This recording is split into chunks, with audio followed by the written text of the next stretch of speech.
What is up, y'all? Welcome back to another episode of North Pier Angling. For those of you who are new, my name is Kevin. Thank you so much for being here. Per usual, got a pretty simple little segment for y'all today. I'm just going to be going out into some local small water with a 9-foot 5-weight and some little streamers and floating line looking for wild brown trout. Got a nice rainy day. Had a lot of rainy days this year, which has yielded, honestly, probably the best small water season that I can remember in Western Mass. But yeah, we had yet another rainy day the other day, and you know, some higher water and some good stain. Obviously great for streamer fishing. So that's sort of the plan, not too much more complicated than that. You know, you'll see at the end of the video here, kind of run into some dying camera problems and all that kind of stuff. So you'll just have to bear with that. I do appreciate your patience with me. Kind of speaking of, I just wanted to, you know, express my thanks and gratitude to everybody who does watch these videos. As y'all can probably tell from my quality and my subscriber count, I'm by no means a professional YouTuber, so it really does mean a lot. All of you who do watch and subscribe, you know, for those of you who are new, if you like what you see today, please make sure to hit that subscription button and, you know, keep eyes out for more content from us in the future. And I do assure you that sometime soon we'll have, you know, better camera equipment and all this good stuff to kind of keep bringing you guys better and better content every single time. So anyway, that's the plan. Little streamers, little creeks, wild brown trout. Let's do it.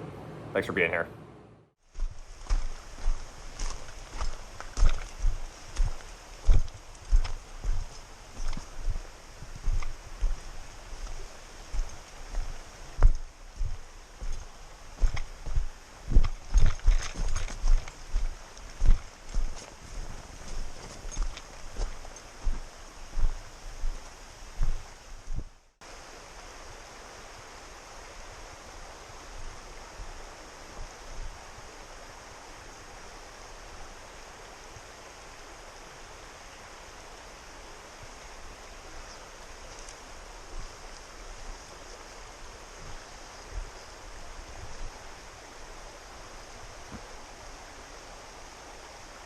Oof. Nice fish. Jesus.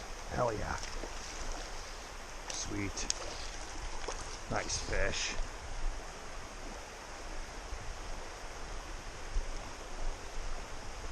Nice fish. It's a great brownie to start right there. Definitely wild too. It's a beauty. That's the one we're looking for to start the day off right there. That's for damn sure. Look at that fish. Wow. That is a gorgeous fish, streamer eater.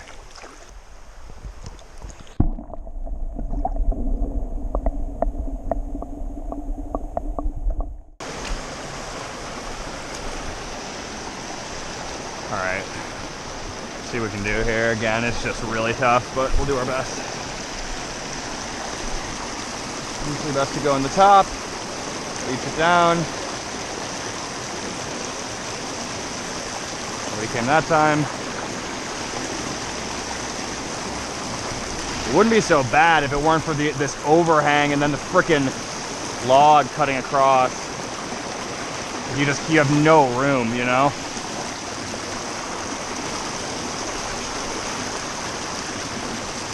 Yep, got him. Stay on there, buddy, stay on there. Oh, he's under the wood. Shoot, get him up. Sweet. Get the net out, buddy, get the net out. Got it, nice. Hell yeah, that's awesome. It's a tough shot. Loving that. Another nice wild brownie. God, look at the teeth on him. That is a bait fish eater right there. All right, let him go right back where we got him. Another beautiful fish here. Ooh, whoops. Take two. Another beautiful fish here. I guess.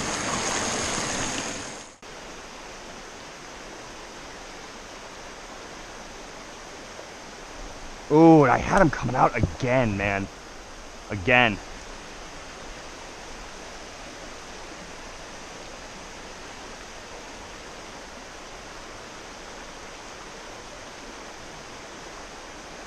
Shoot.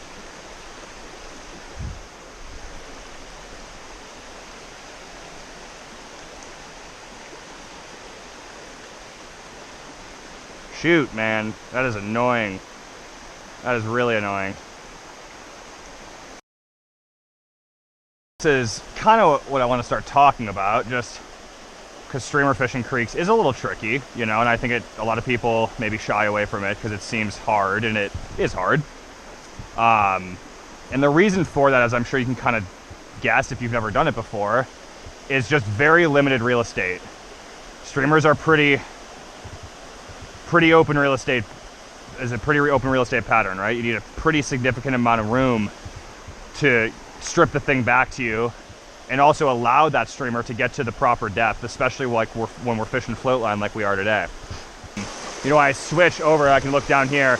You can see as I was standing on that side serving across up here to start on this hole,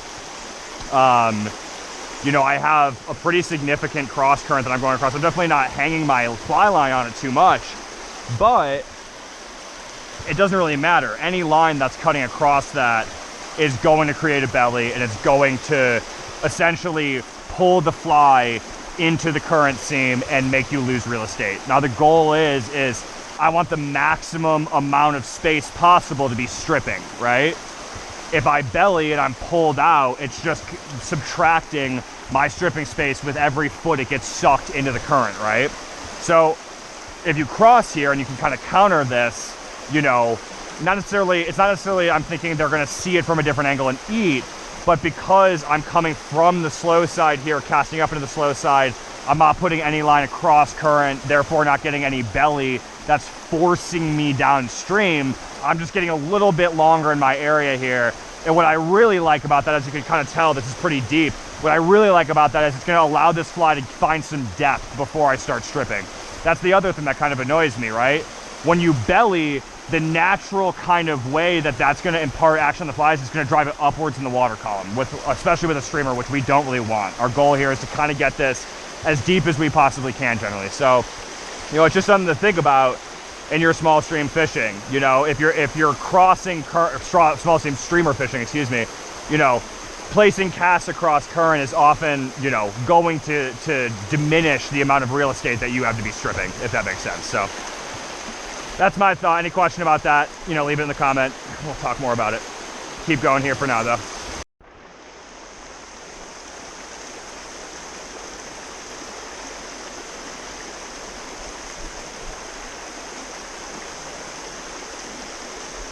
Oh my God, all right. Just give me a sec, I'm gonna shorten this leader up. All right, felt like I missed something at the back there. That's the other thing, you got too long of a leader on. Essentially as you're stripping, you get doom, doom, doom, doom, doom at the connection between the fly line and the leader, and it kind of just breaks that direct connection to the fly on hook sets and on bite detection. So not only do I feel like it's cutting off a lot of my real estate to strip with in the holes, but I also feel like that long leader is interrupting my solid connection. There's another fish. That's a good fish. Jesus, he's in that riffle hard. Wow, look at him. That's definitely a wild fish. I don't even need to look at him, that I can assure you. That's a wild, for sure. He's fighting like a Mac. So yeah, I was just saying, you know, shorten that leader up, you know, especially in a situation where fish are not super big and, you know, you got short real estate, small flies. You know, you shorten that leader up, it can kind of help just get a better, more constant connection, more feel-based connection between the fly line and the leader, and then specifically you and the fly because of it. Let this guy go right here. It's another nice brownie. Right out. Great fish. These explanations are not coming through clearly. Let me know. I might voice them over or something because I feel like I'm not doing a good job of explaining this. Sorry about that. Get distracted by the fish, man. I'm like trying to talk over it. As you probably realize, looking at my subscriber count, I'm no professional YouTuber, so that could have something to do with it. No excuse again, but as I said before, no excuse, but it is my excuse. Let's see if we can't get lucky. Might rest it here, to be honest, just because like I said, usually around this time of year when you mark one here, it's a good one. Yep, there we go. Got his ass. That's sweet. That's sweet. A little bit of a darker fish. A little smaller too. Smaller than I was thinking he was. Nice. Pretty fish.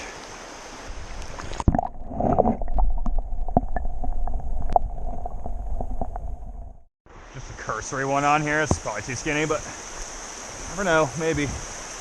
Kind of what to go across, swing. Ooh, there was one in there, and he's big. Holy. See, this is why, man, around this time of year in the creeks, you got to throw every cast. It might seem arduous, but you'd be shocked. These fish are moving a lot in a wild trout creek, you know? They're about to spawn, and they're headed up to their chosen spawning grounds or down or wherever they're going, and it puts them in places like this that aren't necessarily the best. Come on, bud. Shoot, I might have stuck him. That aren't necessarily the best holding areas by any stretch, or feeding areas or anything, but it's exhausting to get up stuff like this, man. They gotta rest somewhere, you know? And that's where we take advantage. All right. Next one. So here's something interesting to, again, talking about real estate. A little bit risky because you can snag. Get your cast way up in that riffle. What you'll find is up top, up high, above where it's coming in. What you'll find is as it comes into the plunge, that plunge is gonna shoot it into that depth for you. Oftentimes put you below the main current seam and actually get you a really juicy kind of extra couple seconds, you know, right there under the plunge, which is obviously where a lot of these fish are hanging out. So you get stuff like this, you know, you got a day where it seems like they're willing to hold in a little bit heavier water, cast up higher, cast in the shelf or two above that plunge. You know, you might get snagged, but as you come over, the plunge is gonna force you down underneath the pillow and pretty much straight into the feeding lane of all the fish that are sitting underneath it. All right, this one always gets my blood pumping a little bit. It's either gonna be yes or no, and if it's yes, it's gonna be huge. It's like a weird spot, man.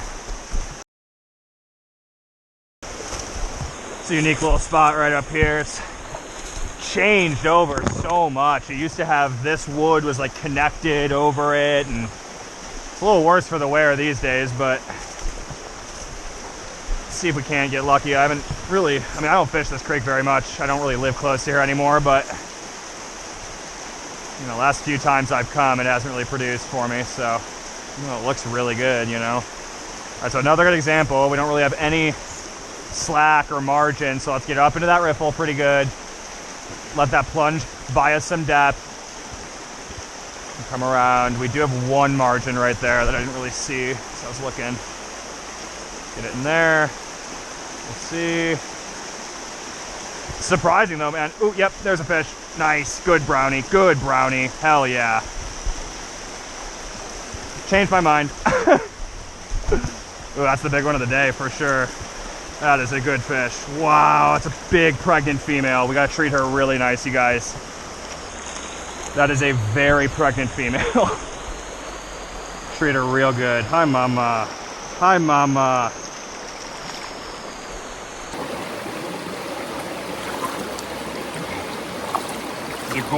Gorgeous, really pregnant female fish here. Taking really good care of her. She's been in the water the whole time, but I just want to get her on camera. It's freezing cold water today, so no worries. Barbless hook, she's all good. She's happy as a clam. Well, angry, but she's doing fine. Just want to get her out. Nice shot on cam. She's pissed, so we'll see what we can do, but that is a really beautiful, expecting female brown. Perfect fish right here, you guys. This is just such a perfect fish. I treat her real nice, real easy on that grab. She got a lot of eggs in there. And we'll just let her go right here in this soft water. There she goes. Healthy release. Hell yeah, man. Hell yeah, that's a sweet fish. Sweet fish. Let's find her bow, huh? Dude, this camera is gonna die in about 2 seconds. Ugh, which sucks.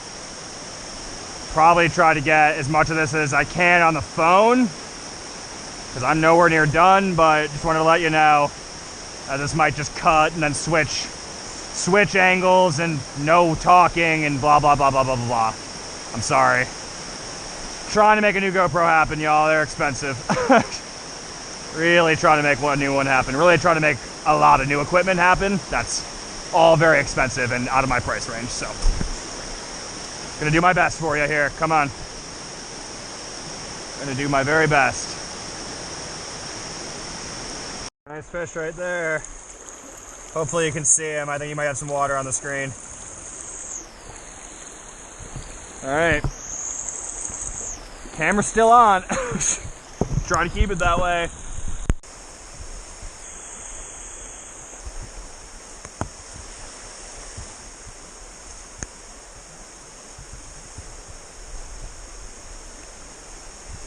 Jesus, what is that?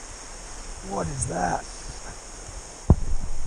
I thought the camera was off, but it was on. Thought that was a lot bigger of a fish for a second. He felt freaking huge. He felt absolutely giant, but another gorgeous wild brown. Back on his way. Sorry, I cut that camera.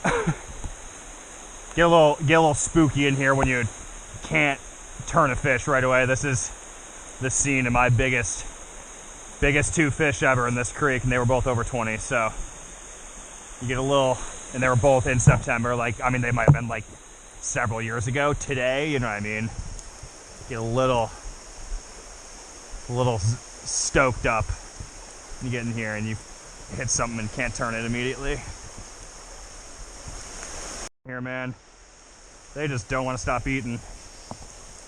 Another good one. Oh, I snagged him. That's why I felt. I mean, he smoked the crap out of it. I was like, that feels like a insanely big fish. Got him in the side. Sorry, buddy. But he smoked it. There ain't no doubt he was going for it. Sorry, Chief. Right in the shoulder. Another nice one. This way. Sorry, I'm not getting these eats on y'all. Kind of sucks, but you know. Can't just really leave this running at this point, unfortunately, as much as I'd like to. Other creeks, I look for those brookies much more, but in here is a brown. This is a brown fishery. That's what I'm hoping for. Oh God, ton of fish. Yeah, there was a ton of fish in there. It's gonna be our brookie, I think. Yeah, there's our brook trout. That's funny. Oh jeez, gross. Got our brook trout right there. Buddies up there. Let's see if we can't get a couple more before this camera dies. I can't believe it's even still on. One sec.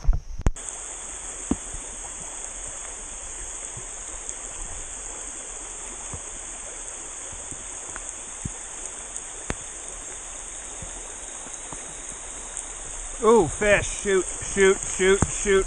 He's gonna come off. Oh, he stayed on. Nice. Right at the tail there. Right at the tail. Come here, buddy.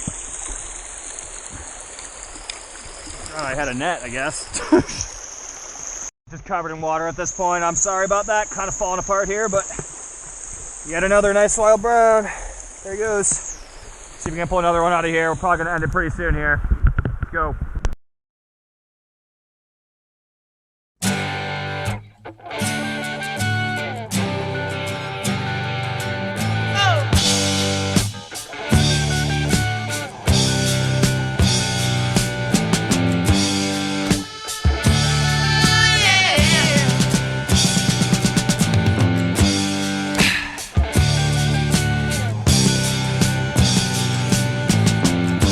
Ziggy played guitar, jamming good with Weird and Gilly and the Spiders from Mars.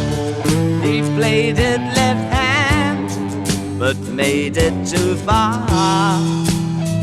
Became the special man, then we were Ziggy's band.